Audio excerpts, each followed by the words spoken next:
পাপ কৰে কোৰআন শৰীফৰ হুকুম সি নাজানে, সি সফেদিনা চালো কোৰআন হাতত লৈ সি তৰ্জমা কৰি আছে, আৰু সেইটো তৰ্জমা তাৰ কোন বাপেৰে তাক শিকাইছে সেইটোহে মই গম নাপালো। কোৰআনত আল্লাহ ৰাব্বুল আলামিনে স্পষ্ট কৈছে লা তাজিৰু ৱাজিৰাতুন বিজৰা উখৰা, কাৰো পাপ কোনো নলয়। কোৰআনৰ আদেশ। 5-10জন মানুহে যদি পাপ কৰিছে সেই পাপৰ শাস্তি আমাৰ দেশৰ আইনে সংবিধানে যি শাস্তি দিব সেই শাস্তিয়ে আমাৰ কাৰণে আলহামদুলিল্লাহ, আৰু শাস্তি নিদিলেও আমি আইন প্ৰশাসনৰ পৰা সেই শাস্তি বিচৰা আমাৰ দায়িত্ব, আমাৰ কৰ্তব্য। সেই 5জনে নহয়, মুছলমানে নহয়, হিন্দুৱে নহয়, আমাৰ অসমত ভাৰতত যিসকলে ক্ৰাইম কৰে, যিসকলে পাপ কৰে, সেইসকলৰ কঠিনতকৈ কঠোৰ শাস্তি হ'ব লাগে, এয়া মোৰ প্ৰশাসনৰ ওচৰত দাবী, অসম চৰকাৰ বা ভাৰত চৰকাৰৰ ওচৰত দাবী। কিন্তু সেই 5-4জনক লৈ গোটেই জাতিটোক বদনাম কৰা এইটো এটা মূৰ্খামিৰ, এটা তাৰ মানে চৰম সীমা যেতিয়া অতিক্ৰম কৰে, মূৰ্খামিৰ যেতিয়া চৰম সীমা অতিক্ৰম কৰে আৰু মানসিক যেতিয়া বিকাৰগ্ৰস্ত হয়, মানসিক ভাৰসাম্য যেতিয়া হেৰুৱাই, যাৰ কোনো অস্তিত্ব নাথাকে, তেতিয়া এইবিলাক আবুল তাবুল বকিব ধৰে। মই মোৰ কথাখিনি আৰম্ভ কৰাৰ আগত মই অসম চৰকাৰক এটা বিনম্ৰ অনুৰোধ জনাম যে কুকুৰ পগলা হলে দুটা কাম কৰিব লাগে, হয়তো তাক ভৰাই থব লাগে, নহলে তাৰ বিষয়ে এটা বিহিত ব্যৱস্থা ল'ব লাগে, নহলে ভান মানুহ বিলাকক কামুৰি সি তাৰ মানে বেমাৰী কৰি পেলাব। মঈন ভাই এটা কথা কৈছিল, এই কথাৰ পৰাই মই আৰম্ভ কৰো। কোরআন শরীফত আল্লাহ রাব্বুল আলামিনে ফরমায় আজ-জানিয়াতু ওয়াজ-জানি ফাজলিদু কুল্লা ওয়াহিদিম মিনহুমা মিয়াতা জালদাত। আল্লাহ রাব্বুল আলামিনে ফরমায় জিনাকারী পুরুষ হোক বা জিনাকারী মহিলা হোক, তার কারণে কোরআনের বিধান হল যদি অবিবাহিত হয় 100টা দৌৰা মাৰিব লাগে, আৰু যদি বিবাহিত বা বিবাহিতা হয় 2গৰাকীক সংসাৰ কৰিব লাগে, এয়া কোৰআনৰ আদেশ। কিন্তু হুদুদ ও কিসাস প্রযোজ্য হবলে কিছু নিয়ম কানুন শর্ত আছে, যিবিলাক নিয়ম কানুন শর্ত জানিব লাগিব। আল্লাহ রসুল সাল্লাল্লাহু আলাইহি সাল্লাম হাদিসে মুবারাকার মাজত কৈছে লা হাদ্দা ইল্লা ফি দারিল ইসলাম, হুদুদ ও কিসাস কায়েম কৰিব হলে ইসলামিক হুকুমত হব লাগিব, ইসলামিক আইন চলিব লাগিব।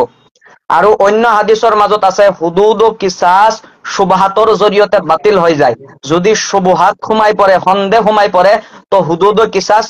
বাতিল হব। আলহামদুলিল্লাহ, মইতো ভালে পাও, মইতো প্ৰথম আলহামদুলিল্লাহ আমাৰ সন্মানীয় ডক্টৰ হিমন্ত বিশ্ব শৰ্মা ডাঙৰীয়াক মূল ফালৰ পৰা মই গামোচা পিন্ধাম, তেখেতে যদি এই কোৰআনৰ হুকুম অসমত লাগু কৰে। আলহামদুলিল্লাহ, আমি উলামা সমাজৰ পৰা সমাজৰ পৰা আমি আপিল জনাম, আলহামদুলিল্লাহ আপুনি আইনটো প্ৰযোজ্য কৰক, আমি আছো, আমি প্ৰথমে আপোনাৰ পক্ষত আমি থিয় হম যে কোৰআনৰ আইন যদি আপোনালোকে লাগু কৰে। এটা কথা ঠিক, কোৰআনৰ হুকুম যদি লাগু হয় তো যিবিলাক পাপ, যিবিলাক ক্ৰাইম আছে, এইবিলাক নিশ্চয় কমি যাব, কাৰণ কোৰআনৰ আদেশ বিলাক বৰ কাঢ়া হয়। কিন্তু কোৰআনৰ আয়াতক কোনোবাই বিকৃত কৰি কিবা এটা মনে গড়া তাফসিৰ, মনে গড়া এটা ভাঙনি কিবা এটা ৰাইজৰ আগত দি সি তাৰ ৰাজনৈতিক মুনাফা হাসিল কৰিব চেষ্টা কৰিব, ইয়াতো কেতিয়াও হ'ব দিয়া নহব। মইতো কামাল আজহাৰীক লৈ মই লাইভত অহা নাই, আজি জইন হোৱা নাই, মই বেলেগ এটা বিষয় ভাবিহে আহিলো। মই মুস্তফা কামাল আজহাৰীৰ বিষয়ে মই কোনো মন্তব্য নিদিওঁ, কাৰণ আজি প্ৰায় 2-2.5 মাহ আগত মই তাৰ মুখৰ মাজত কৈছিলো, আজিও কৈ আছো, তাৰ যদি দম আছে, সৎ সাহস আছে, তাৰ মৌতলৈকে চ্যালেঞ্জ থাকিল, আল আশবা ওয়ান নাজাইৰৰ এইটো ফতোৱাৰ সি খণ্ডন কৰক, মই তাৰ ওপৰত যিটো ফতোৱা দিছিলো আল আশবা ওয়ান নাজাইৰৰ মাজত আছে যে কুফাৰ ও মুশৰিকিন সকলৰ ধৰ্মীয় বস্তু যদি কোনোবা সন্মান কৰে, সেই দিনে ইছলামৰ পৰা ওলাই যায়, আৰু মুস্তফা কামাল আজহাৰী দিনে ইছলামৰ পৰা ওলাই তই কাফিৰ হৈ গৈছ। মই মুখতে কৈছিলো সিদিনা, আজিও মই কৈ আছো, কিয়ামতলৈকে ওপেন চ্যালেঞ্জ মুস্তফা কামাল আজহাৰীক, তোমাৰ যদি সৎ সাহস আছে এইখিনি খণ্ডন কৰা, বেলেগ একো নালাগে, এইখিনিয়ে খণ্ডন কৰা, এইখিনিয়ে, বেলেগ একো নালাগে। বৰ তাৰ মানে লেভেল দি থাকে নহয় কিতাবৰ, বল ৰেবেল দি থাকে নহয় 3 তলা বিল্ডিঙৰ সেই কিতাপ কৰ পইচাৰে কিনি আনিছা 3 তলা বিল্ডিং মানুহৰ জাকাত পইচাৰ টকা হয় মানুহৰ জাকাত ফিতৰাৰ টকা হয় এয়া মই কোৱা নাই অসমৰ ৰাইজে জানে আৰু মিডিয়া সকল গাঁৱত যাই খুদক না হে বিল্ডিং কাৰ পইচাৰ জৰিয়তে বনাইছে আজি ৰাইজৰ জাকাত ফিতৰাৰ টকা লৈ হৰদপ কৰি বহি আছে আৰু বৰ ডাঙৰ ডাঙৰ লেকচাৰ সো চোহা খাকে বিল্লি হজ কো চলি তাৰমানে এখন নিগুনি খাই মেকুৰী হজ কৰি আহিছে এতিয়া তাৰমানে এতিয়া আকৌ তেওঁ ভাল কিয় জানে হে চামচাগিৰি কৰিব পাৰে আৰএছএছৰ চামচাগিৰি কৰিব পাৰে সেই তেওঁলোকৰ চামচা কিন্তু এটা কথা মনত ৰাখিব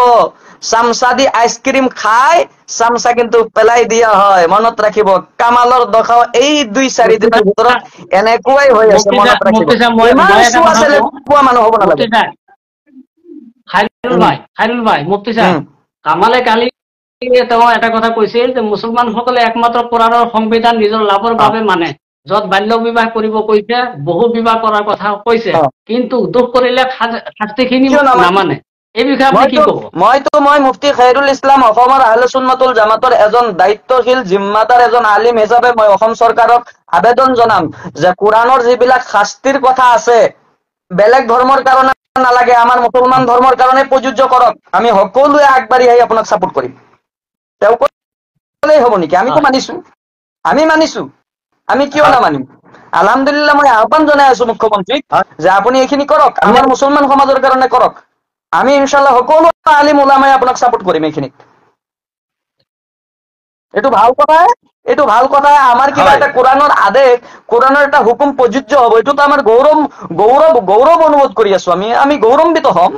যোনে দুখ কৰিছে এইটো সঁচা কথা যোনে দুখ কৰিছে তাক ৰাস্তাৰ ভিতৰত ওলাই ফাঁচি দিয়ক গুলি কৰক আমাৰ নাই নহয় সাধু ভাই মুছলমান হিন্দু বুলি কথা নাই এই বিষয়ে কথা পতাৰ কোনো যুক্তিয়ে নাই বুজিছে নে কোনো বিবেক থকা মানুহে এইটো কথালৈ আলোচনাই নকৰে যে পাপ কৰিছে এজন জগৰীয়া হ'ব সবে এইটো কেনেকুৱা কথা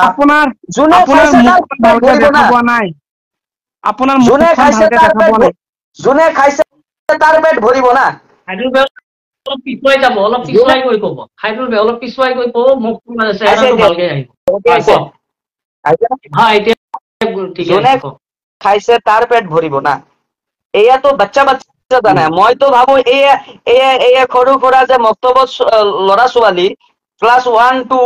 পঢ়া স্কুলৰ এইবিলাকো জানে এইটো কমন চেন্স কামালে নাজানে এইটো বিষয় লৈ যুক্তি তৰ্ক আৰু মই আচৰিত ভাবো সেইসকল খোৱাবিলাক অন্ধ ভক্তবিলাকো মই আচৰিত ভাবো আৰু কমেণ্টত ৰিয়েল মুছলিম ইহঁতৰ মাথাত গোবৰ আছে নে গু আছে ইহঁতে জানে তাৰমানে গোবৰ আৰু গৰুৰ মুঠ খাই মাথাও শেষ কৰিছে অন্তৰ শেষ কৰিছে আৰু লগতে ইও চাগে গোবৰ আৰু গৰুৰ মুঠ খাইছে বুজি পাইছে নে শাহাদত ভাই ইও চাগে গৰুৰ মুঠ আৰু গোবৰ খাইছে আৰু এটা কথা মাজতে মই কওঁ ইমন পলে যিখিনি কথা কৈ আজি জেলৰ ভাত খাব লগা হৈ আছে এই কালি লাইভত আমি চাইছো মুস্তফা কামালে কৈছে যে এই গোটেইখিনি আমাৰ মুছলমানৰ ভুলৰ কাৰণে তেওঁ মুছলমানৰ কথাখিনি আমি কুৰবানী কৰাৰ কাৰণে তেওঁ মানে অশান্তি পাই এইটো কাম কৰিছে কি ক'ব শাহজামাল দাদাক সুধিছো কি ক'ব কালি কামাল আজহাৰী ডাঙৰীয়া এটা কথা হৈছে ইমন পাউলে ভাল কাম কৰিছে বুলি কৈছিলে ৰাইট এতিয়া কথা হ'ল যে পুলিচ কি জ্ঞানী নহয় নেকি মূৰ্খ নেকি ৰাইজ যিটো আছে বা চৰকাৰ যিটো আছে সংবিধান যিটো আছে মূৰ্খ আছিলে নেকি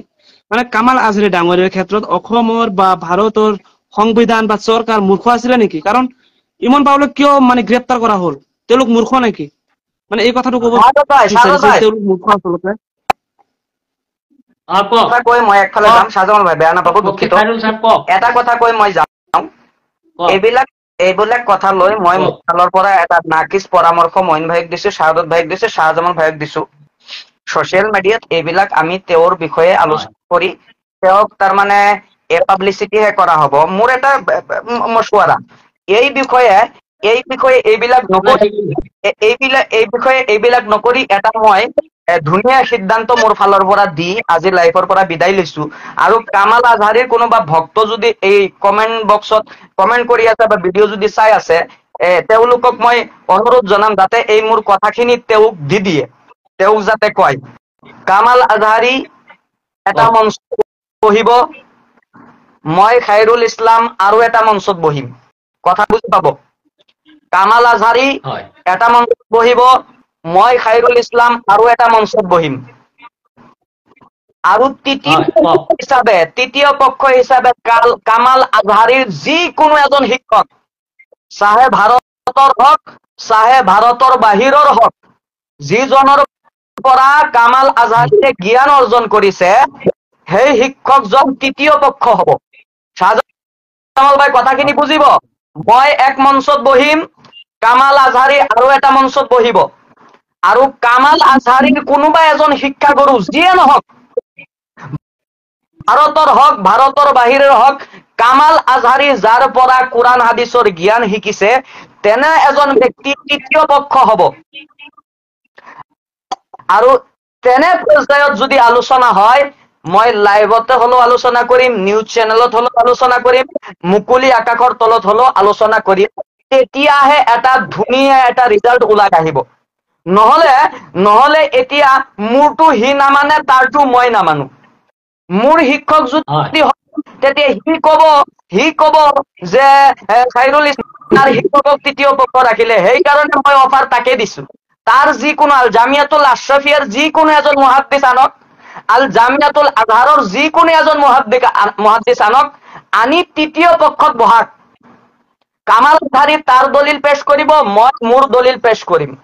তেনে পৰ্যায়ত এই তৃতীয় পক্ষ মোস্তফা কামাল আজহাৰী শিক্ষকজনে এটা সিদ্ধান্ত দিব, কামাল আজহাৰী সঁচা নে মই সঁচা, কামাল আজহাৰীৰ যুক্তি দলিল ঠিক নে মোৰ যুক্তি দলিল ঠিক। তেনে এটা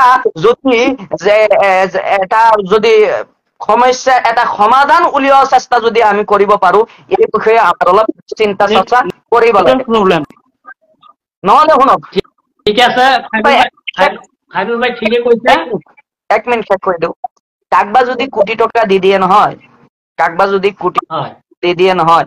মই যদি কাকবা কোটি টকা, মোৰ কথা কবই না, মোৰ কথা কবই না। সাধাৰণ আপোনাৰ চাব, টিয়া পাখি টিয়া চৰাই ভাটৌ চৰাইক আপুনি ধুনীয়াকে চেনি খুৱাব,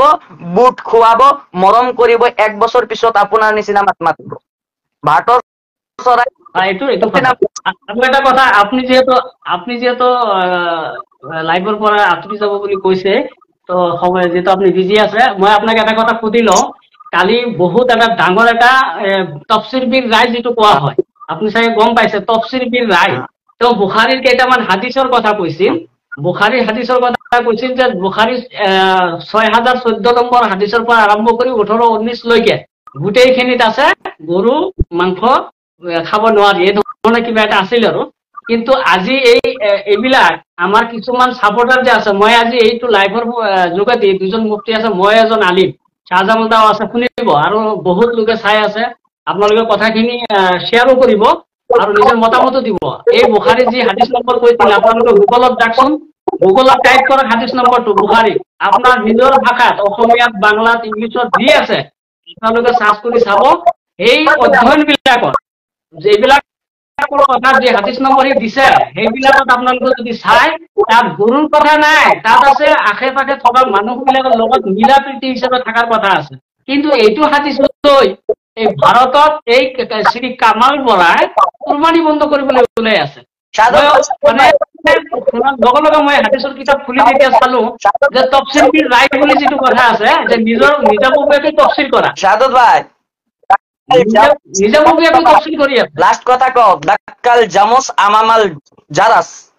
মহৰ আগত যদি ঢোল গান গায়, মহৰ আগত যদি ঢোল বজায়, মহতো বুজি পাব। সেই গোবৰ খোৱাবিলাক, গোমূত্ৰ খোৱাবিলাক কোৰআন হাদিছ বুজি পাব নেকি? তথাপিও মই এটা ৰিকুৱেষ্ট কৰিম যে আপোনালোকে কমচে কম গুগলত চাৰ্চ কৰি বস্তুবিলাক চাই লওক। ট্ৰান্সলেট বিলাক ইংলিছত দিয়া আছে, এছামিছত আছে, মাৰাঠী ভাষাত আছে, হিন্দীত আছে, উৰ্দুত আছে। আপোনালোকে চাই লওক না, চাই ললেতো গম পাব ইয়াৰ কথাটো কিমান সঁচা কিমান মিছা। কথা হ'ল এইবিলাক মানুহে